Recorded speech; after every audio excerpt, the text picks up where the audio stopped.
estuve ao largo da tarde de hoxe sobre a plataforma do EUME, que hoxe ás 8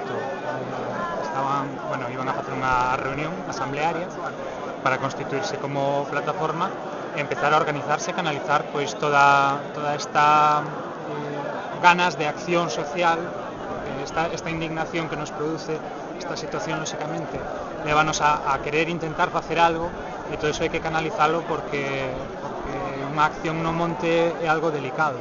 Non podemos chegar a intervir como cada un pense que é o mellor, senón que teñen que ser especialistas que nos analicen, hai que coordinalo coa administración, hai que saber si se poden mandar ou non grupos de voluntarios e que van a facer esos voluntarios, se é que poden facer algo, etcétera, etcétera. Non? Hai que empezar a organizarse e a ver que se pode facer. Vale, vos sodes xente do mundo...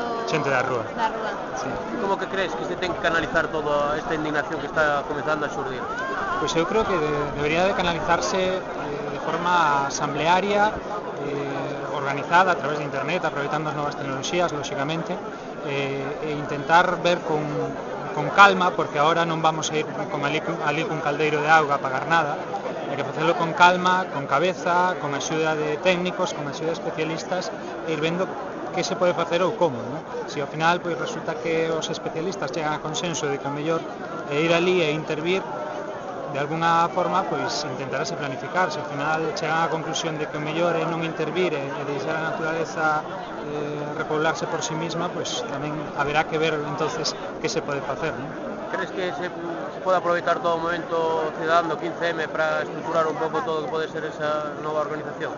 Bueno, ao final está todo ligado. Fíjate, o 15M estaba protestando pola forma de actuar da administración pública respecto a determinadas políticas.